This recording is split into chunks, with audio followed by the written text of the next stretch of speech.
नमस्कार, एनडीटीवी की इस विशेष प्रस्तुति में आपका स्वागत है। अभी कुछ दिन पहले एक सर्वे लेकर के आए थे, आज फिर एक सर्वे लाया हूं और यह सर्वे मुमकिन नहीं होगा लोक नीति और सीएसडीएस के बिना। इसमें क्या है इस सर्वे में? देखिए, ऐसा है, मोदी सरकार को 9 साल पूरे हो गए। 9 साल में क्या लेखा जोखा रहा सरकार, क्या उपलब्धियां रही, कमी रह गई तो कहां रही, ये सारी चीज एक सर्वे में अगर आती है तो एक तरीके से आप ये समझ लीजिए कि एक रिपोर्ट कार्ड की तरह हो जाता है। तो सबसे पहले तो हम आपको बता दें कि ये जो सर्वेक्षण है ये क्या है। 19 राज्यों के 71 लोकसभा क्षेत्रों में यह सर्वे किया गया। हमने कुल मिलाकर 7,000 से ज्यादा लोगों से बात की है। इनमें समाज के सभी वर्ग शामिल। सर्वे जो है वो 10 से 19 मई के बीच में हुआ है 2023 में। तो जैसे कि अगर आपको याद होगा 10 से 19 मई में क्या हो रहा था, जी हां, कर्नाटका के नतीजे आए थे इस दौरान, तो एक माहौल वो वाला था। उस समय इस अवधि में ये सर्वे हुआ है। तो ये तो हो गई मेथोडोलॉजी।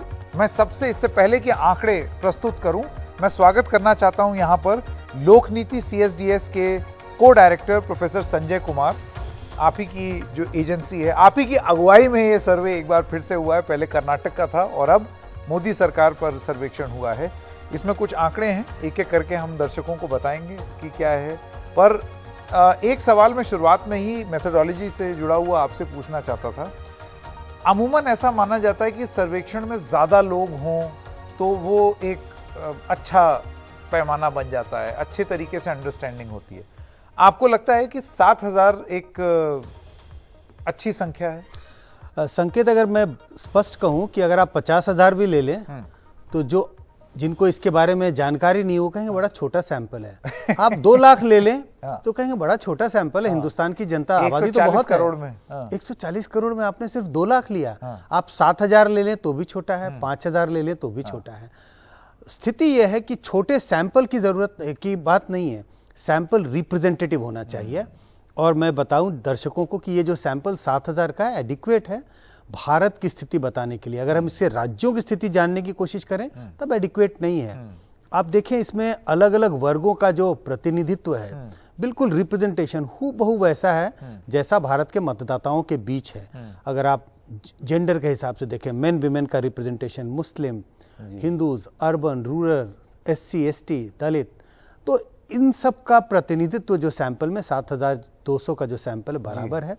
इस हिसाब से एक नेशनल रिप्रेजेंटेटिव सैंपल है जिसके नतीजों पर आप भरोसा कर सकते तो ये स्पष्ट कर देना बहुत जरूरी था और ये जान लेना बहुत जरूरी था कि ये सर्वे जितने लोगों से बात कर रहा है उनका किन किन वर्गों के लोगों का प्रतिनिधित्व कर रहा है। ये प्रोफेसर संजय कुमार का कहना है कि वो सारे जो की पॉइंट्स हैं उनको टच करता है ये सर्वे। मैं यहां पर स्वागत करना चाहता हूं हमारे और मेहमानों का भी। मनीषा प्रियम जी, राजनीतिक विश्लेषक, बहुत बहुत धन्यवाद आपका हमारे साथ जुड़ने के लिए। अदिति फडणीस जी, राजनीतिक संपादक हैं बिजनेस स्टैंडर्ड की, आपका भी बहुत स्वागत। और संजय सिंह, वरिष्ठ पत्रकार, स्टूडियो में हमारे साथ हैं, बहुत बहुत स्वागत आपका भी। तो आइए शुरू करते हैं और सबसे पहले आपको बताते हैं एक सबसे महत्वपूर्ण सवाल, और वो सवाल है पसंदीदा प्रधानमंत्री कौन। और हमने सोचा कि बड़ा आंकड़ा आपको बाद में दिखाएंगे, तो अन्य यानी कि अच्छा हाँ, एक चीज और यहां पर बतानी जरूरी है। आपको यह बता दें कि इस सर्वेक्षण में प्रोफेसर कुमार आपने किसी को प्रॉम्प्ट नहीं किया है, ये लोग अपने आप उन्होंने ये नाम दिए हैं और उसके हिसाब से ये हो रहा है। तो जैसे कि आप देख सकते हैं 1% चाहते हैं नीतीश कुमार, 3% अखिलेश यादव, अरविंद केजरीवाल 4%, ममता बनर्जी 4%, राहुल गांधी 27%, और मेरे ख्याल से अब गैसवर्क पे छोड़ने की कोई गुंजाइश है नहीं, 43% नरेंद्र मोदी। अब आपको यह भी बता दें कि जो पसंदीदा प्रधानमंत्री कौन, ये सर्वेक्षण जब 2019 में कराया गया था तो 44% नरेंद्र मोदी के लिए थे और राहुल गांधी के लिए 24%। तो नरेंद्र मोदी का 43% हो गया है 2023 में। अगर आज चुनाव होते हैं तो ये एक राइडर राइड कर दूं, और राहुल गांधी का 27% हो गया है अगर आज चुनाव होते हैं। गौर करने वाली बात यह है कि ये लगातार 2 टर्म के बाद नरेंद्र मोदी का ये कि वो प्रधानमंत्री रहें, ये उनकी लोकप्रियता, ये 2 टर्म के बाद यानी कि तीसरे टर्म में ये पॉपुलैरिटी है जिसके बारे में हम बात कर रहे हैं, पसंदीदा प्रधानमंत्री के लिए। अब नरेंद्र मोदी कैसे लगते हैं, आइए आपको वो बता दें। इस पर लोगों ने क्या किया, क्या कहा। तो 40% लोग कहते हैं कि वो उनको बहुत पसंद है, बेहद पसंद। नापसंद वाले 23% हैं, ना अच्छे ना बुरे, मतलब कोई ओपिनियन नहीं है, ये हैं 25%। और जवाब ही नहीं दिया ऐसे भी 12% लोग थे प्रोफेसर कुमार इस सर्वे में। इसके बाद मोदी क्यों पसंद है, पसंद होने की जो 40% लोग हैं वो क्यों पसंद करते हैं, आइए वो देख लें। तो अच्छे वक्ता हैं ऐसे 25% लोग हैं जिनको नरेंद्र मोदी पसंद आते हैं क्योंकि वो एक बहुत अच्छे स्पीकर हैं। विकास का काम जो कर रहे हैं ऐसे 20% लोग हैं जिनको लगता है कि वो ये कारण है उनको पसंद करने का। मेहनती हैं 13%, करिश्माई हैं 13%, उनकी नीतियां 11% लोगों को पसंद आ रही हैं। अन्य कारण जो लोगों ने दिए हैं वो 15%। यहां पर भी 3% लोग हैं जिन्होंने जवाब ही नहीं दिया इस चीज के बारे में। अब मैं प्रोफेसर कुमार आपके पास आना चाहता हूं सबसे पहले और आपसे जानना चाहता हूं कि ये जो पसंदीदा प्रधानमंत्री कौन, 43%, वो भी 2 बार के टर्म के बाद, और अभी 2023 की बात ये हो रही है। इसको आप किस तरीके से देखते हैं इस 43% को? बहुत साफ है, 2019 के आंकड़ों से आपने इसकी तुलना की और ये साफ दिखाई पड़ता है। और अगर हम पीछे भी अगर के आंकड़ों को भी अगर देखते, उनकी पॉपुलैरिटी में कोई गिरावट नहीं है। प्रधानमंत्री नरेंद्र मोदी की पॉपुलैरिटी में कोई गिरावट नहीं है। भले ही बीजेपी कर्नाटक का चुनाव हार जाए, इसके पहले हिमाचल का चुनाव बीजेपी हार गई, लेकिन प्रधानमंत्री की पॉपुलैरिटी गिर नहीं रही है। जिस बात का जिक्र आपने किया दर्शकों के बीच के लिए, वो जरूरी है बताना। कई बार ऐसे सर्वेक्षण आते हैं जो ये बताते हैं कि प्रधानमंत्री मोदी की पॉपुलैरिटी 80s में है, 85%, 90%। सवाल पूछने में अंतर है। हम नाम नहीं देते, हम लिस्ट नहीं देते जिनमें लोग चुनते हैं। ये 43% लोगों ने प्रधानमंत्री नरेंद्र मोदी का नाम लिया, 27% अपने आप, 27% लोगों ने राहुल गांधी का नाम लिया। तो ये पूछने का तरीका अलग है। लेकिन वापस आता हूं आपकी बात पर, प्रधानमंत्री मोदी की पॉपुलैरिटी में कोई गिरावट नहीं दिखाई पड़ती 9 साल उनके प्रधानमंत्री रहने के बावजूद। जी मनीषा प्रियम जी, आपका क्या असेसमेंट है? नहीं, इसमें तो कोई दो राय नहीं है कि 1% का इधर उधर होना कोई बहुत मायने नहीं रखता है। ये लगभग वैसा ही है जैसे था। और जब कारणों को अगर आप देखिएगा तो 2 चीजें, विकास को 20% और नीतियों को यदि जोड़ दीजिए तो ज्यादा लोग एक ठोस कारण से उस प्रधानमंत्री को पसंद करते हैं, नरेंद्र मोदी जी को। 20 और 11 अगर जोड़ दो 30-31% जो है उसके पास एक कारण भी है कि क्यों पसंद करते हैं। और ये कारण कोई करिश्मा नहीं है, विकास है, अच्छा बोलते हैं, ये सब एक कैरेक्टरिस्टिक्स गुड पॉलिटिकल लीडर के हो सकते हैं। लेकिन साथ ही मैं ये भी बोलूंगी कि राहुल गांधी का जहां तक सवाल है, 2 बातें कि एक, इतना कुछ होने के बाद ऐसा नहीं हुआ है कि वो कोई 30-40 पे पहुंचे हैं।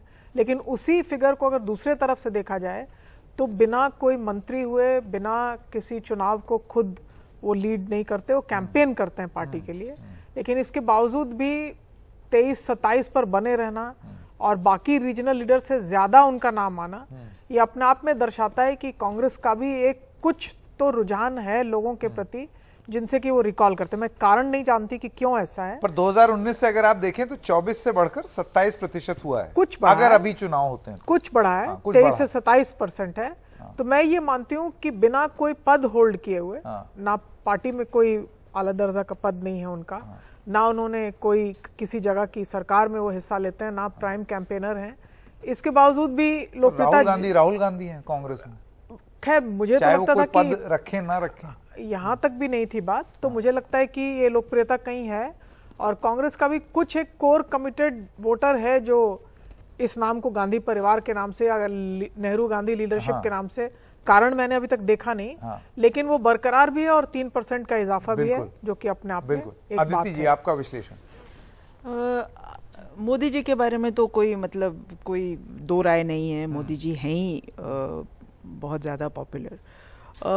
लेकिन जहाँ राहुल गांधी का सवाल है, क्या ऐसी चीज़ है जो कि किसी आदमी की इमेज को एनहांस करती है? तो हमने देखा कि सोनिया गांधी ने जब पद त्याग दिया तो उसके बाद वो एक तरह से एक भारत माता जगत माता टाइप उनका स्टेचर हो गया। ये जानना ज़रूरी है कि राहुल गांधी में की पॉपुलैरिटी में ये जो 2-3% का फ़र्क है ये कब हुआ? तब जब उदयपुर का चिंतन शिविर नहीं हुआ था या उसके बाद जबकि कांग्रेस ने ये फैसला किया कि हम चुनाव करवाएंगे और एक तरह से गांधी परिवार उन चुनावों से दूर रहेगा। तो ये चीज़ एक हमको लगा कि एक इंटरेस्टिंग चीज़ है कि एग्जैक्टली कब लोगों का मूड बदला और कब लोगों ने ये सोचा कि हाँ राहुल गांधी भी कुछ हैं। बिल्कुल। और एक चीज और संजय सिंह जी, जो मैं इस सर्वेक्षण में अभी तक देख रहा हूं, आगे हम और आंकड़े भी दिखाएंगे, लेकिन आप ये देखिए कि ये भले ही 10 से 19 मई के बीच में हुआ हो, लेकिन जो रिप्रेजेंटेटिव सैंपल की बात अभी प्रोफेसर कुमार कर रहे थे वो यहां देखने को मिलता है। ऐसा नहीं है कि कर्नाटक की खुमारी में लोगों का ओपिनियन नेशनल पर्सपेक्टिव से हट गया हो, क्योंकि अगर आप नेशनल पर्सपेक्टिव में देखें तो नरेंद्र मोदी अगर 2019 में 44% पॉपुलर थे तो 2023 में 43% है, यानी कि वो जैसा कि अभी बता रहे थे प्रोफेसर कुमार, वो रिकॉर्ड अभी भी वही है। राहुल गांधी 24 से 27 के आसपास आए, तो ऐसा नहीं है कि कर्नाटक की जीत की खुमारी में लोग एक तरफ झूल गए हो।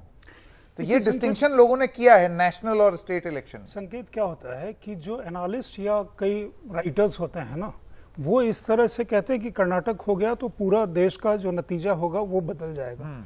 ग्राउंड पे ऐसा नहीं होता, कोई बगल वाले स्टेट को इम्पैक्ट नहीं करता। पिछला जब राजस्थान का चुनाव था और मैं राजस्थान कवर करने गया हुआ था, उस समय मैंने ये लिखा था कि राजस्थान बिल्कुल बीजेपी हार रही है, लेकिन कम 2019 का जब चुनाव होगा तो बीजेपी का पिछला जो परफॉर्मेंस था 25 में 25, वो परफॉर्मेंस रिपीट हो जाएगा मोदी को लेकर के। ऑफ कोर्स नंबर भी मोदी के जाने से वो बढ़े थे जहां नीचे वो थी। दूसरी चीज है कि एनालाइज किया हुआ कि किस किस कारण से वो है। देखिए, अच्छा वक्ता, जैसा मनीषा जी कह रही थी कि नेताओं की कैरेक्टरिस्टिक है कि अच्छी नीति लाना, अच्छा वक्ता लाना, लेकिन ग्राउंड पे जो डिलीवरी है ना, वो मोदी के लिए ट्रस्ट और फेथ का भाव बहुत सारे लोग में जनरेट करता है। तो इसलिए उनकी जो पॉपुलैरिटी जहां है वहां है। और पता नहीं 1 साल के बाद चुनाव होंगे, मतलब इस समय हम लोग नतीजों के बारे में अगले साल बात कर रहे होंगे, जब आज के दिन बैठे होंगे, आज के आसपास 1-2 दिन आगे पीछे बैठे होंगे। राहुल गांधी का एक अलग इंटरेस्टिंग फैक्टर है। राहुल गांधी का 24 से 27 तो हुआ है, लेकिन आज चुनाव होंगे तो राहुल गांधी चुनाव ही नहीं लड़ सकते। As on date Rahul Gandhi 2026 तक चुनाव नहीं लड़ सकते। तो इसलिए उनके बदले किसी और को देखना होगा। क्या वो मल्लिकार्जुन खड़गे होंगे, जयराम रमेश होंगे, प्रियंका गांधी होंगी, या कौन होंगी? इसमें एक और बहुत इंटरेस्टिंग, अदालत से रिलीफ अगर ले आए तो ले आए तब, इसलिए मैंने एज ऑन नाउ कहा, एज ऑन नाउ कहा। दूसरा है कि एक बहुत इंटरेस्टिंग चीज है जिसका जिक्र होना चाहिए। नीतीश कुमार, जिनको बहुतायत लोग मान रहे हैं कि वो स्वयं अपने आप को प्राइम मिनिस्ट्रियल कैंडिडेट, मतलब दिल में आकांक्षा है, उनके सपोर्टर्स का है, वो 1% है। और अखिलेश यादव वो 4% पे है। ये एक बहुत इंटरेस्टिंग, अखिलेश यादव 3 पर है, अरविंद केजरीवाल 4 पर, अरविंद केजरीवाल 4 पे है, अखिलेश यादव 3 पे हैं। तो नीतीश कुमार के लिए ये अच्छा समाचार नहीं है, नीतीश कुमार के जो सपोर्टर्स हैं। अब एक कारण ये भी हो सकता है कि अखिलेश यादव 80 सीट पे चुनाव लड़ेंगे, नीतीश कुमार पता नहीं 40 में 10 पे लड़ पाए, 7-6 पार्टियों के गठबंधन में वो क्या होगा। लेकिन ये उसका एक CSDS सर्वे का एक इंटरेस्टिंग फैक्टर है कि सबसे बड़े जो इंटरलोक्यूटर हैं उनका कहां। आइए तो अगला ग्राफिक जो है, जो अगला सेट जो हम चलाने वाले हैं, उसमें इसका जवाब शायद आपको संजय सिंह जी कुछ मिलेगा कि मोदी का चैलेंजर कौन है, चुनौती कौन दे सकता है मोदी। तो 2024 में मोदी का चैलेंजर कौन? और यहां पर भी हम प्रोफेसर कुमार पीछे से चलेंगे, थोड़ा सस्पेंस बिल्डअप किया जाए। तो 12% लोग इस देश में जो सर्वे जिन्होंने लिया उन्होंने कहा हमें नहीं मालूम, कोई भी नहीं है चैलेंजर। ऐसे भी लोग हैं 9%। 25% जो है वो और अलग अलग नेता को। और यहां पर भी हम आपको बता दें कि यहां पर भी प्रोफेसर कुमार इस सर्वे में किसी का नाम नहीं दिया, अपने आप ही लोगों ने किया। 4% लोग ममता बनर्जी को मुख्य चैलेंजर मानते हैं, 5% अखिलेश यादव को चैलेंजर मानते हैं, 11% अरविंद केजरीवाल को मानते हैं और 34% लोगों को लगता है कि राहुल गांधी, प्रोफेसर कुमार, मोदी के चैलेंजर। अब मैं आपसे यह जानना चाहता हूं, आइए पहले कुछ और आंकड़े दिखा दें, उसके बाद बात करेंगे। राहुल गांधी लोगों को कैसे लगते हैं? ये भी जान लें, क्योंकि वो मेन चैलेंजर वही है 34% पर। तो हमेशा से पसंद वाली कैटेगरी 26% लोगों की। लेकिन ये जो अगला आंकड़ा है ये बड़ा रोचक है। भारत जोड़ो यात्रा के बाद जो वो पसंद आने लगे ऐसे 15% लोग हैं, यानी कि उन्होंने 15% ऐड किया। 16% उनको पसंद नहीं करते, ना अच्छे ना बुरे, यानी कि मेरा कोई ओपिनियन नहीं है, ऐसे 27% लोग, और 16% ने जवाब ही नहीं दिया। तो ये राहुल गांधी पर और विपक्ष के बारे में एक बात हो गई। प्रोफेसर कुमार, इन आंकड़ों पर आप, ये जब आंकड़े आए तो इनको आप किस तरीके से देखते हैं? क्या ये मान लिया था या माना जाना चाहिए कि मेन चैलेंजर अभी भी कांग्रेस ही है जो दिख रहा है इसमें? बिल्कुल, आंकड़ों के साथ अगर आप जाएं, संकेत तो साफ दिखाई पड़ रहा है कि अभी हम आगे बात करेंगे और आंकड़ों पर, लेकिन इन आंकड़ों से तो बहुत साफ दिखता है अगर कोई प्रधानमंत्री मोदी के पॉपुलैरिटी के करीब है, हालांकि फासला बहुत बड़ा है, तो राहुल गांधी हैं। और जो दूसरा सवाल है कि किसे जनता प्रधानमंत्री मोदी के चैलेंजर के रूप में देखती है, उसमें भी जवाब राहुल गांधी है, स्पष्ट जवाब है 34%। दूसरे नेता उनके कहीं भी करीब खड़े दिखाई नहीं पड़ते। संदेश बहुत साफ है, Rahul Gandhi is seen as the biggest challenger to Modi. जी, तो मोदी की लोकप्रियता 43% पर है, राहुल गांधी मुख्य रूप से उनको चुनौती दे सकते हैं, ऐसा 34% लोग मानते हैं। लेकिन फासला बहुत बड़ा है। हाँ। क्योंकि हम जिन दो सवालों की आप तुलना कर रहे हैं, हाँ। वो अलग अलग सवाल सवाल। आप तुलना करें 43 और 27 से, हाँ। वहां पे फासला अभी भी बहुत बड़ा है। प्रधानमंत्री मोदी सबसे पॉपुलर है, सेकेंड पॉपुलर राहुल गांधी, लेकिन दोनों की पॉपुलैरिटी में फासला अभी भी काफी लंबा है। बिल्कुल।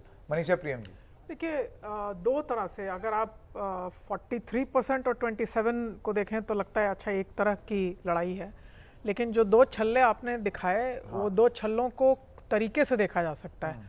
जो आंकड़े आपने नगण्य दिखाए पहले कि पसंदीदा पीएम कौन, उसमें 10% से नीचे ये बड़े नेता लोग हैं, कद्दावर नेता हैं। इन्होंने राज्य का जो अरीना है, ममता बनर्जी ने भी हराया है, अरविंद केजरीवाल ने भी भाजपा को हराया है, अखिलेश ने अच्छा प्रदर्शन किया लेकिन हराया नहीं है, नीतीश कुमार की कोई और वीटो पॉलिटिक्स की राजनीति रही है, लेकिन वो छकाते रहे हैं। एक तरह से छकाने वाला काम उन्होंने किया है। तो ये सब आप देखिए कि कहीं ना कहीं आपको ये दिखा रहा है कि ये क्षेत्रीय नेता हैं और चैलेंजर के रूप में राष्ट्र भी इनको परसीव नहीं करता है। ये अपने अपने इलाके के दिग्गज हैं। तो इस पूरी बात से लेकर के अब विपक्ष के सामने जो सबसे बड़ी चुनौती है वो ये है कि एक तरफ उसी तराजू में उनको एक किसी को लेना पड़ेगा जिनका कि नाम आज राहुल गांधी जी है, जिनकी एक राष्ट्रीय छवि है, लेकिन बाकी वो सब जो हैं वो राज्यवर छवि वाले लोग हैं। तो ये अलग अलग टाइप के, ये A+B+C+D नहीं है, ये अलग अलग टाइप की बैटल्स हैं। और क्या ये संभव दिखता है आपको ये दूसरे वाले छल्ले से कि एक राष्ट्रीय छवि का, जो कि मोदी के मुकाबले का नेता नहीं है, लेकिन कई और राज्यवर छिटपुट लड़ाइयां जो हैं, इनसे आप चाहते हैं कि 43-44 वाला जो आंकड़ा है उससे हम दमदार लड़ाई जो है वो भेद दें। तो कहीं ना कहीं ये इक्वल्स की लड़ाई नहीं है। 2024 में भारत का जो मानचित्र बनेगा, देखने वाली बात ये होगी कि वो पिछले वाले छल्ले की पॉपुलैरिटी की सीधी लड़ाई होगी या फिर जो ये अन्य घटक हैं उनको एक असमान एलिमेंट जो कि एक नेशनल लीडर है उसको लेके। अब राहुल गांधी किस राज्य के नेता हैं? मैं कर्नाटक में, ठीक है, उन्होंने कैंपेन किया अच्छे, कोई एक राज्य उनसे एसोसिएटेड नहीं। कर्नाटक में लैंग्वेज बहुत बड़ा मुद्दा है। कर्नाटक का एकीकरण मूवमेंट ही भाषा पे हुआ है, लेकिन वहां भी वो नेता है। प्रियंका गांधी जी ने हिमाचल में किया कैंपेन। तो ये सब लेकर के उनका राष्ट्रीय छवि है उन दोनों की, और वो कहीं भी मोदी जी के टक्कर में नहीं है। तो उस छवि को लेकर के ये 1, 2, 3, 4% वाले जो हैं वो कैसी टोकरी बिन सकते हैं, वो अब देखने वाली बात। बिल्कुल। अदिति जी, आपका क्या विश्लेषण? तो मुझे लगता है कि अगर हम पूरे देश की छवि देखें तो निश्चित रूप से एक राष्ट्रीय नेता हैं राहुल गांधी। ये तो आपके सर्वे से ही दिख रहा है। सर्वे साफ साफ बता रहा है कि मोदी को भले ही वो फासला बहुत ज्यादा है, लेकिन अभी भी मेन चैलेंजर कांग्रेस पार्टी और राहुल गांधी हैं। अगर वो चुनाव लड़ पाए तो मान लीजिए कि चुनाव नहीं लड़ पाते हैं, फिर भी इसमें तो कोई दो राय नहीं है कि नेता तो माना जाएगा उनको। नेता हो रहेंगे, नेता तो हैं। और लेकिन जो लोग विपक्ष में एक धारणा है कि यदि हम एक कांग्रेस के कैंडिडेट को, एक विपक्ष के कैंडिडेट को एक भाजपा के कैंडिडेट से लड़ाएं तो हो सकता है कि चुनाव का अंत कुछ और हो। अब ये धारणा मेरे ख्याल से इस जो आपका सर्वे है उससे कहाँ मेल खाती है, ये मेरी पूरी तरह से मेरी समझ में नहीं आ रहा है। मेरे ख्याल से संजय जी बता पाएंगे। प्रोफेसर कुमार, आप जवाब देना चाहें? मुझे लगता है जैसे जैसे आगे के आंकड़े आएंगे इन सब चीज़ों पे और चर्चा हो पाएगी। लेकिन ये बात स्पष्ट है, जो हम राहुल गांधी और नरेंद्र मोदी की जो भी चर्चा कर रहे हैं, तो वो आंकड़े तो बहुत साफ बता रहे हैं कि अगर राष्ट्रीय स्तर पर अगर कोई चैलेंजर प्रधानमंत्री नरेंद्र मोदी के हैं तो वो है राहुल गांधी। और इसी के लिए कांग्रेस बैकसीट नहीं ले सकती 2024 के चुनाव में। विपक्षी पार्टियां जितना भी कहें कि आप गठबंधन करें लेकिन आप बैकसीट लें, ऐसी स्थिति होती हुई दिखाई नहीं पड़ती। नहीं रही है। बिल्कुल जी, मैं एक छोटी सी बात जोड़ दूं कि देखिए ये सब कुछ जो है अंत में एक नागरिक देखेगा।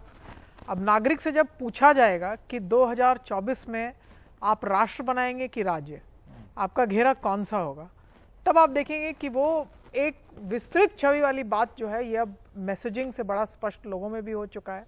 तो कहीं ना कहीं एक बैटल ऑफ अनइक्वल्स तो है, चाहे आप एक कैंडिडेट खड़ा कर दीजिए, अनेक के भी बहुत लोग, मैं बिहार में थी, बहुत लोगों ने नहीं आप इतने वोट कटुआ को इस सीट में लगा दीजिए, वो इसका काट ले जाएगा उसका, तो सब अपनी अपनी गणित करने में लगे हुए हैं। लेकिन जो बात है कि जब सीधा सीधा नागरिकों को ये मैसेज दिया जाएगा कि देखिए आपने अपने राज्य की छवि जैसे चाहिए वैसे बनाई, अब इस बार राष्ट्र का सवाल है, तो इस तरह के स्पष्ट मैसेजिंग पे क्या जवाब? बिल्कुल। संजय सिंह जी, आपको लगता है कि ये सब अब तक के आंकड़े देख करके, आगे अभी और भी कहानी है, लेकिन अब तक के आंकड़े देख करके ये बात स्पष्ट हो रही है कि जो यूनाइटेड ऑपोजिशन की बात हो रही है, वो यूनाइटेड ऑपोजिशन आप बिना कांग्रेस या गैर कांग्रेस नहीं देख सकते उसको। ये आंकड़े वही बता रहे हैं जो अभी प्रोफेसर कुमार भी बता रहे थे। कांग्रेस वो भूमिका निभाती है। राहुल गांधी को आप एक सेकंड के लिए साइड भी कर दें, कांग्रेस की अगर बात करें, लेकिन ये जो ऑपोजिशन है, यूनिटी, ऑपोजिशन यूनिटी का जो पूरा कार्रवाई चल रही है, ये एक अरिथमेटिक एक्सरसाइज होने के बजाय एक केमिस्ट्री की एक्सरसाइज होनी चाहिए कि आपके मन मिले। देखिए संकेत, आप जो कह रहे हैं 2% 4% मिला के नहीं होगा। सही कह रहे हैं। कांग्रेस एक थर्ड फ्रंट की बात तो अब कोई नहीं बोलता है। पिछले चुनाव तक भी थोड़ा सा एक और नेशनल फ्रंट की बात हुई थी। इशू क्या है, जो मनीषा जी ने जहां पे खत्म किया वहां से मैं आगे बढ़ाता हूं कि राज्यों का आप 2014 तक देखिए, 2014 के चुनाव के पहले जिस समय कोalition ईरा चल रहा था, तो एक टर्म था, एक बात कही जाती थी कि जो हमारा जनरल इलेक्शंस है that is sum total of state elections, right. तो और कहते थे कि कोई भी जो कॉन्सिलिएशन की राजनीति होगी, कन्फ्रंटेशन की इस देश में राजनीति नहीं होगी। 2014 के बाद हमने जो देखा 2014 में, 2019 में, वो एक मैसिव चेंज देखा। अगर आप कर्नाटक का भी, चूंकि लास्ट इलेक्शन वहां है, और कर्नाटक में आप देखिए तो जनता ने एक जिसको जिताया है भरपूर जिताया है। जितने भी चुनाव आप देख लीजिए, कहीं भी जनता जिसको जिता रही उसे भरपूर जिता रही। कोलिशन कहीं कहीं छिटपुट जगहों पे छोटे स्टेट्स में ही आ रहा है। तो नेशनल अगर उसको आप ट्रांसलेट करेंगे किसी भी समय, जैसा पिछले 2 इलेक्शन में हमने देखा है, तो वो वाला जो सिचुएशन है कि हमें चाहिए तो मजबूत सरकार चाहिए, स्थिर सरकार चाहिए, चाहे जो प्रोवाइड करे उस मामले में, मतलब वो सीधा बेनिफिट बीजेपी को चला जाता है। दूसरी चीज जो है कि ये जब sum total of state elections की बात होती है तो उसके साथ कंपल्शन ऑफ कोलिशन पॉलिटिक्स की जो मजबूरियां हैं, कोलिशन की मजबूरियां, वो भी सामने आती है, जिसमें पॉलिसी पैरालिसिस का एक दौर था। दूसरा है कि वंस कंस्टिट्यूएंसी वन कैंडिडेट। अब इस पे थोड़ा सा आप देख लीजिए, दिल्ली में जो लेटेस्ट घटना है वो ऑर्डिनेंस के बाद अरविंद केजरीवाल सबको मिलाने चले हैं। कल नीतीश कुमार उनके इंटरलोक्यूटर होकर के काम कर रहे हैं, जो कल वो गए मिलने। अब देखिए कांग्रेस ने कल दिन में वहां से इस तरह के संकेत आए कि ऑर्डिनेंस को सपोर्ट कर रहे हैं। शाम होते होते ये आ गया कि नहीं, अभी हम कुछ भी नहीं कर रहे, हम अपने स्टेट और आज तो कड़ा स्टेटमेंट दे दिया अजय माकन में और प्रताप सिंह बाजवा ने बहुत ही स्ट्रांग स्टेटमेंट दिया। तो वो देख लीजिए, आपका वो उसमें चले जाइए। आपको लगता है कि बंगाल में जहां कांग्रेस एक सीट इस बार जीत गई है, ममता बनर्जी ने कहा कि कर्नाटक में हम आपको सपोर्ट कर देंगे, and practically she said lay off from Bengal. ये संभव है कि तीनों पार्टियां एक साथ आएंगी, हो सकता है संभव है। 2019 में हमने सपा बसपा का कोalition जो अनथिंकेबल कोalition था वो नहीं, लेकिन बात यहाँ यही हो रही है ना कि अगर आप हराना चाहते हैं, अगर आपका मकसद मोदी को हराना है, तो ऐसे में आप अपने आप से लड़ाई नहीं लड़ सकती। ये जो बात कही जा रही है कि कांग्रेस बैक सीट ले ले। संकेत आप स्टेट जरा देख लीजिए कि कौन से स्टेट हैं जहां नवीन पटनायक उड़ीसा में बहुत स्ट्रांग हैं, ठीक है। आपका अगर आप आंध्रा चले जाएं जहां जिसके कारण कांग्रेस को 2004 और 2009 तेलंगाना चले जाएं, वहां आपके साथ नहीं है। आपके साथ एक स्ट्रांग स्टेट है, वो है तमिलनाडु, राइट। उसके बाद के स्टेट जो हैं जैसे हेमंत सोरेन आपके साथ में है। बच गई बात की कोलिशन कांग्रेस लीड करेगी, कांग्रेस की इच्छा है। राहुल गांधी मतलब वो चाहते हैं कि राहुल गांधी का ये खत्म हो जाए, क्या होगा मुझे नहीं पता। फिर वायनाड से कौन लड़ेगा वो भी चीज है, अमेठी में क्या। तो आप भी वही बात कर रहे हैं कि अरिथमेटिक नहीं, केमिस्ट्री ये अभी ना अरिथमेटिक, देखिए अरिथमेटिक केमिस्ट्री वो तो है, वो जो 9% भी कह रहे हैं ना कि सामने कोई नहीं है। बाकी है कि चुनाव आएगा या अब हम चुनावी साल में प्रवेश कर रहे हैं, इसके बाद 6 स्टेट इलेक्शन होंगे, तो ये चीजें आएंगी। सामने लड़ाई होती है तो अच्छा लगता है। जी आइए अब अगले कुछ आंकड़े हैं इस सर्वे में, वो भी अपने दर्शकों को दिखा दें। और ये है मोदी सरकार के काम पर कि कैसा है केंद्र सरकार का काम। आइए आपको ये दिखाते हैं।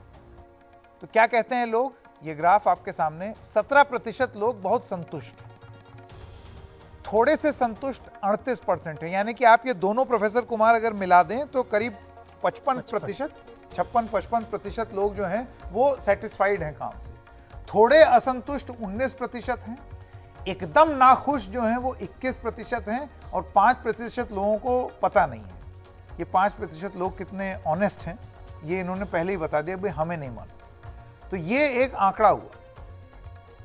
विकास पर मोदी सरकार का काम कैसा, क्योंकि विकास के बारे में बात होती है कि विकास को आगे बढ़ाने वाली सरकार। 47%, 47% कहते हैं बहुत अच्छा भाई। औसत यानी कि ना अच्छा ना बुरा, एवरेज 8%। और बुरा बताने वाले कि विकास पर मोदी सरकार का काम बुरा रहा है, ये 40% लोग हैं। 5% कहते हैं कि भाई हमको नहीं मालूम। अगला सवाल, कश्मीर पर, जहां पर अभी G20 की मीटिंग हुई, मोदी सरकार का काम कैसा। 2019 में जब मोदी सरकार आई तो उसके बाद अनुच्छेद 370 हटा, तो 28% मानते हैं कि बहुत अच्छा काम हुआ। औसत 13% लोग मानते हैं कि एवरेज था। 30% लोगों का यह मानना है कि कश्मीर पर काम बुरा हुआ है, और 29% कहते हैं कि हमें नहीं मालूम। ये एक रोचक आंकड़ा है कि कश्मीर पर अच्छा मानने से ज्यादा बुरा मानने वाले हैं, लेकिन 29% ऐसे भी हैं जो कि कहते हैं हमें पता ही नहीं। प्रोफेसर कुमार, इसको एक एक करके अगर बात करें, सबसे पहले केंद्र के काम में मेरे ख्याल से अगर आप संतुष्ट और थोड़ा संतुष्ट को मिला दें तो एक स्पष्ट पिक्चर मिलती है। बिल्कुल, आंकड़ों को देखने का अलग अलग नजरिया है। आपने संतुष्ट और थोड़े असंतुष्ट को मिलाया और कहा 55% लोग संतुष्ट हैं, लेकिन दूसरा नजरिया है, आप देखें दो एक्सट्रीम को। जो लोग पूरी तरह संतुष्ट हैं 17%, और जो लोग पूरी तरह नाखुश हैं काम से वो 21%। मुझे लगता है कि चिंता का विषय होना चाहिए बीजेपी के लिए, जहां बड़ी संख्या में लोग जो स्ट्रांगली असंतुष्ट है, जो कहते हैं हम बिल्कुल कामकाज से संतुष्ट नहीं है, उनकी तादाद ज्यादा है बजाय कि उनकी जो कहते हैं हम बहुत खुश हैं।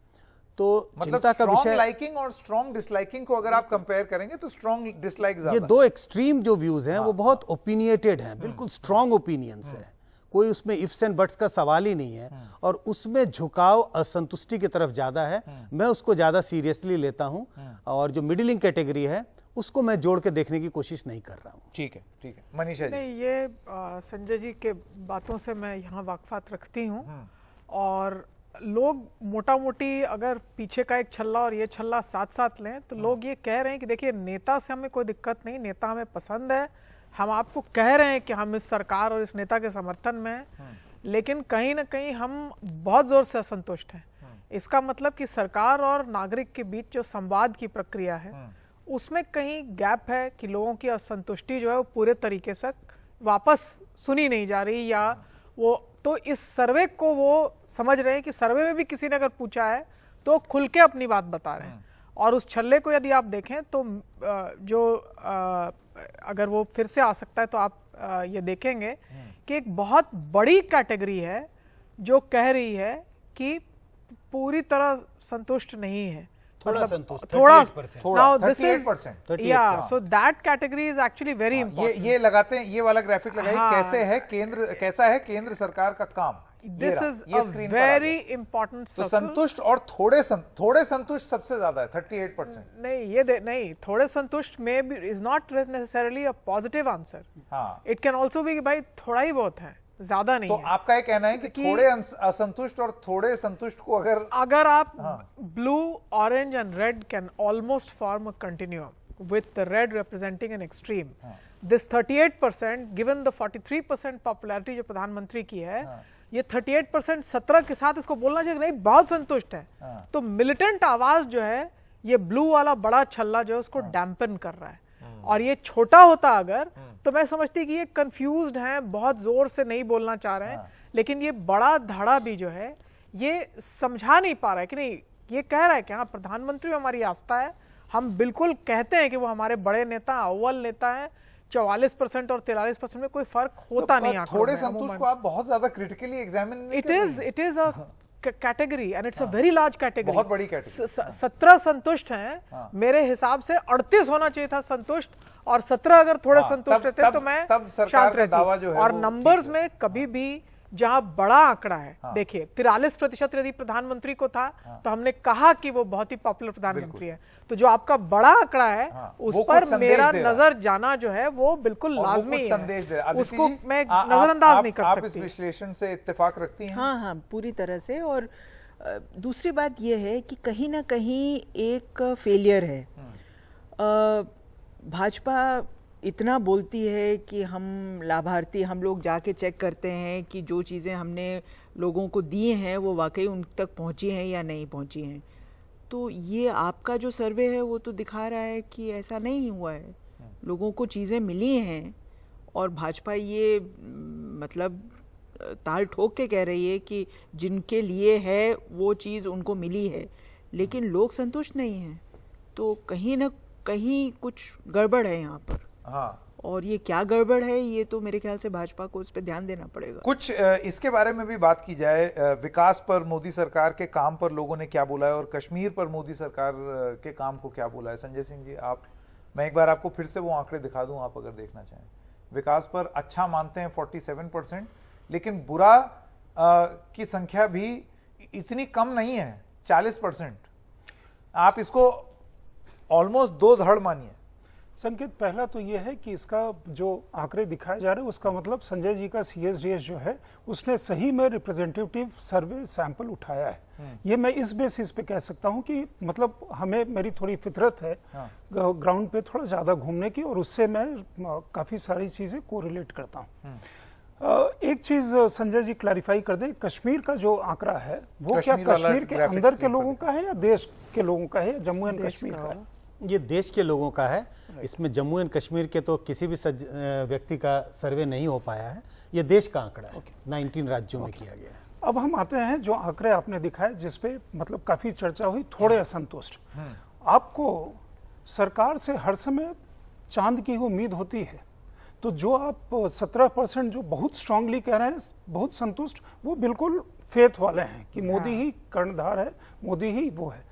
मेरा जो रियल लाइफ एक्सपीरियंस है ग्राउंड का, उसमें कई बार ये होता है, आप जा करके बात करें, सरकार अच्छा काम नहीं, ये नहीं हुआ, फला नहीं हुआ, चिला नहीं हुआ, ये ऐसे हुआ वैसे हुआ, और अंत में जब वोट पे आता है तो थोड़े असंतुष्ट और थोड़े संतुष्ट वो कई जगह जाकर के मर्ज करता है, एक जगह जाकर के मर्ज करता है। तो बहुत कम ऐसे लोग मिलेंगे जो सरकार के काम से काफी खुश हों, या किसी संस्थान में ही आप काम कर रहे हों, वहां आपको लगे कि सही में बहुत अच्छा है, आप जाकर के मतलब ऐसा काफी कम आपको मिलेगा। तो जनरली अगर मैं उसका मीन भी लेकर के चलिए, अगर मान लीजिए कि उसमें आप मान लीजिए कि थोड़े असंतुष्ट में कुछ उधर जाएंगे कुछ इधर आएंगे, तो उसका भी अगर आप मीन पैमाना लेकर के चलिए, तो किसी सरकार के 8 साल 9 साल के बाद अगर ये आंकड़ा आ रहा है तो उसका डिलीवरी का क्वेश्चन काफी हाई है। इसको इस नजरिए से लेकर के चलिए। क्योंकि आप देख लीजिए किसी भी समय मतलब एक जनरली हमारे बहुत सारे जगह में एक सिनिसिज्म का भाव आता है, कुछ नहीं है सब बेकार है, वहां से ये मसला काफी आगे आ गया है। तो इसलिए उसका अगर आप कितना भी क्रिटिकली एग्जामिन करिएगा तो उसके मीन को तो पकड़ना पड़ेगा।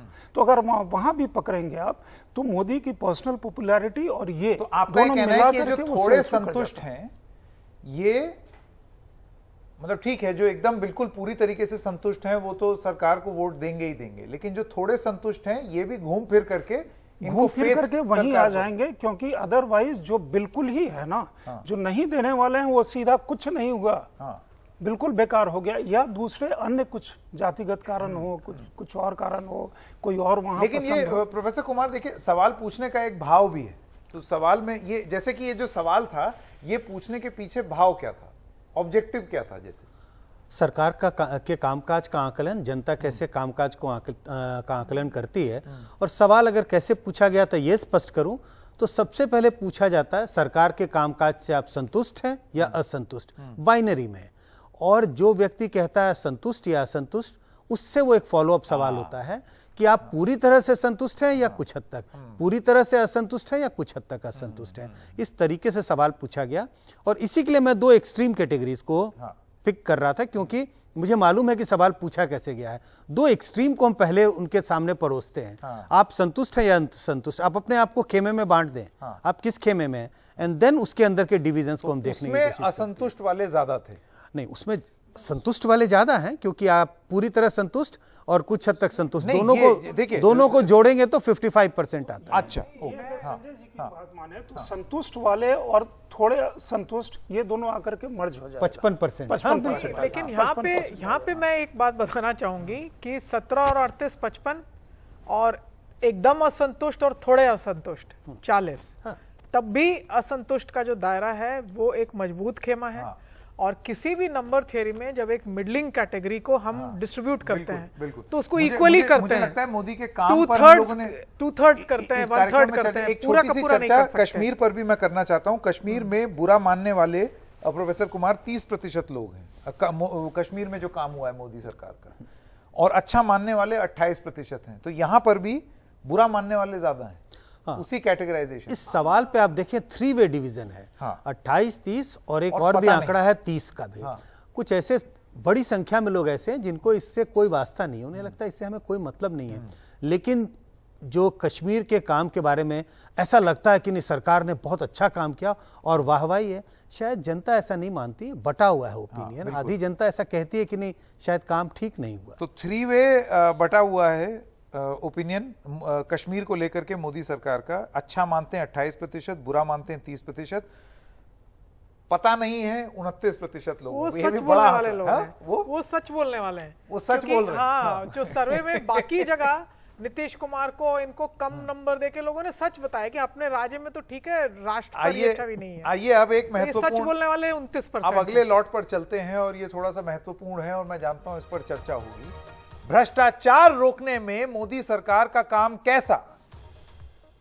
अच्छा काम है ऐसा 41% लोगों का मानना है, एवरेज 8%, बुरा 45% और पता नहीं 6%। यहां आपको यह भी बता दें, जब हमने लोगों से पूछा कि सबसे बड़ा मुद्दा क्या है चुनाव में आप जब वोट डालेंगे, ये हम सर्वेक्षण के कल के भाग में लेकर के आएंगे, तो ये जो कॉन्टेक्स्ट है इसका कल हमारे दर्शक समझेंगे। बट प्रोफेसर कुमार, अगर आप कुछ प्रकाश डालने की कोशिश करें। ये बहुत साफ है संकेत, ये जो प्रश्न है कि भ्रष्टाचार रोकने पे में सरकार का कामकाज आपको कैसा लगा? क्या लगता है कि सरकार भ्रष्टाचार रोकने में कामयाब रही है? डिवाइडेड ओपिनियन है इसमें भी, लेकिन ये डिवीजन सरकार की ओर नहीं है। आप देखिए, सरकार, ज्यादातर लोग ऐसा मानते हैं कि सरकार का कामकाज इस विषय पर भी अच्छा वो नहीं मानते। 41% लोग कहते हैं। जिस बात का आप जिक्र कर रहे हैं कि वो एक कॉशन है कि क्या इससे ये मान लिया जाए कि सरकार का तख्ता पलट हो जाएगा, इस सवाल से नहीं इन्फर कर सकते, क्योंकि भ्रष्टाचार के मुद्दे पर जनता वोट बहुत कम देती है। वो कितना है अगर आप परसेंट बताना चाहें? 5-7% लोग ऐसा हैं जो कहते हैं कि किस मुद्दे पर उनका वोट पड़ेगा। मतलब करप्शन, लोगों का परसेप्शन ये है कि स्थिति बुरी हुई है, काम सरकार ने ठीक नहीं किया है, 45% ज्यादा है, लेकिन चुनाव में इसका वोटिंग पर असर 5% हाँ, क्वेश्चन ये है कि इसका सीधा सीधा इन्फ्रेंस ये ना निकालें कि चूंकि सरकार ने भ्रष्टाचार रोकने में नाकामयाब रही है, इसी के लिए सरकार का तख्ता पलट करने के लिए जनता ये महत्वपूर्ण बात है और डिटेल में इसके बारे में हम आपको कल बताएंगे जब कल सर्वेक्षण का भाग 2 आएगा। लेकिन क्योंकि भ्रष्टाचार की बात हो रही है, भाई सरकार भ्रष्टाचार खत्म करने के लिए बड़ी बात करती है और उसके लिए कुछ 2 एजेंसियां हैं जिनका जिक्र बहुत होता है अदिति जी, जैसे कि सीबीआई और ईडी। इनके एक्शन को लोग किस तरीके से देखते हैं? तो 32% लोग हैं जिनको ये लगता है कि ये राजनीतिक बदले के लिए किया गया एक्शन है। कानून संगत, कानून मुताबिक ऐसे 37% लोग हैं और कोई राय नहीं वाले 31% लोग हैं। मनीषा प्रियम जी, इन दोनों आंकड़ों पर आप क्या कहेंगे? देखिए, पहला वाला तो स्पष्ट रूप से जो छल्ले वाला आंकड़ा है उसमें भ्रष्टाचार, हाँ, उसमें कहीं एक थकावट है लोगों में इस मामले पे। इस पर वो वोट देंगे कि नहीं देंगे उसके लिए शायद एक आंकड़ा हो और वो प्रोफेसर कुमार बता सकते हैं। लेकिन अमूमन जब से मैं 70 के दशक से चुनाव देख रही हूँ तो तब से किसी भी मुख्यमंत्री को राज्यवार इलाके में सत्ता से उतारने का, काबिज मुख्यमंत्रियों को मैंने देखा, बड़े बड़े लोग भी इसलिए उतारे गए क्योंकि लोगों में एक संवाद जो बनता है चुनाव के पूर्व संध्या में, वो भ्रष्टाचार के नाम पर बना। और गुजरात और बिहार जैसे 2 भूखंड जहां कोई ना सीधी बस ना कोई सीधी ट्रेन, 2 रात में आप पहुंचते हैं, वहां भी भ्रष्टाचार पर संवाद होकर के और राजनीतिक एकता जो है वो हुई। और गैर कांग्रेसी राजनीति जिसका बड़ा चित्र आप देखते हैं, भारत का मानचित्र बदल दिया, वो करप्शन के ही मुद्दे पर हुई। इंडिया अगेंस्ट करप्शन और ये सब तो हमने हाल में देखा, लेकिन पूरी की पूरी राजनीति और राजनीतिक मानचित्र जो है करप्शन के मुद्दे पे बदलता है। और मैं ये मानती हूं कि अब पॉलिटिकल तो ये बता रहा है, जैसे अभी टीजर दिया प्रोफेसर कुमार ने कि वो तो 5% फैक्टर है। हो सकता है लोग वोट उस कारण पे नहीं दें, लेकिन पहले की चर्चा जो है ना, राजनीतिक चर्चा और माहौल बनाना, और उसमें ये अब 1% पॉपुलैरिटी, 2% पॉपुलैरिटी और 27% पॉपुलैरिटी वाले क्या इसको मुद्दा पूर्व संध्या में बना पाएंगे या नहीं, ये मैं नहीं जानती हूँ। वोट दें या ना दें, ये मुद्दा बन सकता है। जी, आपका? मेरे ख्याल से सरकार का भ्रष्टाचारी होना और प्रधानमंत्री का या शीर्ष नेता का भ्रष्टाचारी होना, बता दूं, यहाँ एक डिस्टिंक्शन मैं आपको दे दूं। सवाल ये नहीं था कि सरकार भ्रष्टाचारी रोक रही है, सवाल है भ्रष्टाचार रोकने में मोदी सरकार का काम कैसा। तो अगर वाकई आंकड़े हैं, अगर वाकई ये ऐसा होता तो जो हम लोगों ने चौकीदार चोर है का नारा सुना था या उस तरह के नारे जो सुने थे, वो काम करता वो नहीं किया। लेकिन उल्टा ये भी सही है कि 40% सरकार जो कर्नाटक में हम लोगों ने सुना उसका भी असर हुआ। तो कहीं ना कहीं तो कहीं ना कहीं लोगों के दिमाग में ये है। और मतलब भ्रष्टाचार से कौन किसको महसूस नहीं होता है भ्रष्टाचार। लोगों ने संजय सिंह जी, कहीं ऐसा तो नहीं है लोगों ने ये समझा है कि ठीक है काम बुरा है ये है, लेकिन अब लोगों ने भ्रष्टाचार को टेकन फॉर ग्रांटेड ले लिया। उसमें ये तो है ही जो क्या मुझे जो समझ में आता है कि जैसे इनका 17 स्टेट में है ना संजय जी, 19 स्टेट में है, 19 स्टेट में है और मतलब काफी सारे पार्लियामेंट्री कंस्टिट्यूंसी में बटा हुआ है 71। अब रिप्रेजेंटेटिव सर्वे है तो हर क्लास के लोग आए हैं। उसमें ये डिस्टिंक्शन कि मोदी सरकार का केंद्र में भ्रष्टाचार, मोदी सरकार के मतलब स्टेट में जाकर के आयाम काफी कम हो जाते हैं डिलीवरी में, पब्लिक डिलीवरी में। वहां जो है वो स्टेट गवर्नमेंट का डिलीवरी ज्यादा इंपॉर्टेंट हो जाता है। तो वो डिस्टिंक्शन वहां के लोग या पर्टिकुलर जिससे पूछा गया वो कितना डिस्टिंक्शन कर पा रहा है। पर आपको नहीं लगता उन्होंने किया होगा? अब तक सर्वे में लग रहा है कि वो डिस्टिंक्शन कर रहे हैं। मुश्किल होता है संकेत, बहुत मुश्किल होता है। मतलब आप क्योंकि मान लीजिए कि अगर आप केरल में बैठे हो किसी को पूछेंगे या कहीं किसी और जगह आप मान लीजिए तमिलनाडु में किसी को पूछेंगे और हमें आप ही अभी अगर यहाँ बताइएगा कि केंद्र सरकार की कौन सी योजना भ्रष्टाचार में आपको इम्पैक्ट करती है तो आप शायद नहीं बता पाएंगे। स्टेट वाला आप सारे कुछ बता देंगे, ड्राइविंग लाइसेंस हो, पासपोर्ट, राशन कार्ड हो, पासपोर्ट तो खैर सेंट्रल का है, बाकी 1000 चीजें आप बता देंगे। तो भ्रष्टाचार लोअर ब्यूरोक्रेसी में डिजिटाइजेशन से काफी हद तक मिनिमाइज हुई हैं, ये चीजें काफी हद तक मिनिमाइज हुई हैं। जो डिलीवरी है वो भी, या बाकी जहां जहां मतलब कॉमन प्लेस था कि आप हर डिनोमिनेशन के नोट आपको बांटने ही पड़ते थे कोई काम करने के लिए, वो डिजिटाइजेशन से काफी कम हुआ है। दूसरा चीज ये है कि उसी लिए मैं कह रहा हूं कि वो थोड़ा सा एक फाइन डिस्टिंक्शन है जो सर्वे मुझे पता नहीं कि मैंने किस तरह से उनसे। लेकिन आप देखिए ऐसा है संजय सिंह जी, छवि के लिए ये सरकार क्या कहती है कि भाई हम भ्रष्टाचार के खिलाफ, ये है पूरा मुहिम। आज की रेट में अगर 45% लोगों को काम जो किया है वो बुरा लग रहा है, नहीं, तो ये चिंता का विषय है। 45% लोगों को बुरा नहीं लग रहा है। आप थोड़ा उसको, मुझे लगता है कि दो चीज को कहीं वो जाकर के वो नंबर मिक्स हो रहा है। 45% को अगर बुरा लगेगा और 45% जनता अगर कहेगी कि भ्रष्टाचार रुका नहीं है, भ्रष्टाचार बढ़ रहा है, चुनाव के नहीं रहा है, या जहां ऐसा भ्रष्टाचार नहीं वो कह रहे हैं। हाँ। वो कह रहे हैं मोदी सरकार भ्रष्टाचार रोकने में सफल हुई है हाँ, या सफल उनका नहीं काम, हुई है। भ्रष्टाचार और ये रोकने का परसेप्शन उनका है। काम। देखिए, ये perception है। केंद्र का जो भ्रष्टाचार था या केंद्र का भ्रष्टाचार जो है वो generally corruption in big places का है, राइट। चलिए, आपका वो point, हाँ। जो डाउनवर्ड डिलीवरी है, तो आप ये कह रहे हैं कि लोगों ने ये फर्क किया है कि नहीं कि भ्रष्टाचार जो है वो केंद्र सरकार की डिलीवरी थी या राज्य की डिलीवरी थी, ये आपका पॉइंट है। चलिए, अब ये तो लोग ही जाने, क्योंकि ये तो कॉलम था नहीं उसमें। नहीं, इस तरह के सवाल आप बहुत सवालों पे पूछ सकते हैं कि जब राहुल गांधी की पॉपुलैरिटी, तो आप ये भी कह सकते हैं लोगों ने क्या फर्क पूछा, पॉपुलैरिटी फॉर व्हाट, क्या वो फिल्म स्टार बनना चाहते हैं उसके लिए पॉपुलर, या राज्य का चुनाव लड़ना चाहते हैं, या लोकसभा का चुनाव लड़ना चाहते हैं। तो ऐसे अगर हम फाइन ट्यून, सर्वे क्या करता है, ये एक मूड पकड़ता है। परसेप्शन, छोटी सी बात मैं कोई आपको जरूरी बताती नहीं है हूँ। कि ये परसेप्शन मैं रियलिटी से दो मिलता ग्राफिक हुआ। और ले लूं मनीषा जी, उसके बाद फिर और बात करते हैं। क्या फिर एक बार मोदी सरकार होगी या नहीं? आंकड़े आपकी स्क्रीन पर। 43% हां, 38% ना, और 18% ऐसे हैं जिन्होंने इस पर कोई जवाब नहीं दिया। आज चुनाव अगर हो तो किसको वोट देंगे? और ये वोट प्रतिशत है जो आपके स्क्रीन पर आ रहा है। 2023 में अभी अगर चुनाव हो जाए तो भारतीय जनता पार्टी को 39% वोट शेयर मिलने की उम्मीद है, कांग्रेस को 29% और अन्य को 28%। देखिए, ये जानना इसलिए जरूरी है क्योंकि 2019 में अगर आप नतीजे देखें, ये सर्वे है जो आपके सामने है, ये सर्वे सीएसडीएस का सर्वे बता रहा है बीजेपी 39 पे चली जाएगी, कांग्रेस 29 पे चली जाएगी, प्रोफेसर कुमार। लेकिन अगर आप इसको 2019 के रिजल्ट से इसकी तुलना करें तो बीजेपी 2% गेन कर रही है, लेकिन कांग्रेस 10% गेन कर रही है। इसका मतलब यह है कि ये प्रोफेसर कुमार 37 से 39 हो जाने के बावजूद ये कोई गारंटी नहीं है, अगर यही रहता है, ये कोई गारंटी नहीं है कि बीजेपी 300 पार हो, क्योंकि दूसरे का भी आंकड़ा बढ़ा है। हाँ, 2-3 तरीके हैं इसको देखने का। जब हम कहते हैं वोट से सीटों में कैसे तब्दील होते हैं, हाँ। और ऐसे कई एग्जाम्पल हैं। आप कम वोट लाके भी सीट ज्यादा लाते हैं, Correct। कर्नाटक ऐसा एग्जाम्पल रहा है कई चुनाव में। गैप देखें, पिछली बार 37 और 19 बड़ा गैप था, बीजेपी की सीटें बड़ी उछाल लेती है, 300 पार। इस बार अगर जो आज का जो अनुमान है 39 एंड 29, दोनों के बीच में फासला जो है वो कम हो गया है।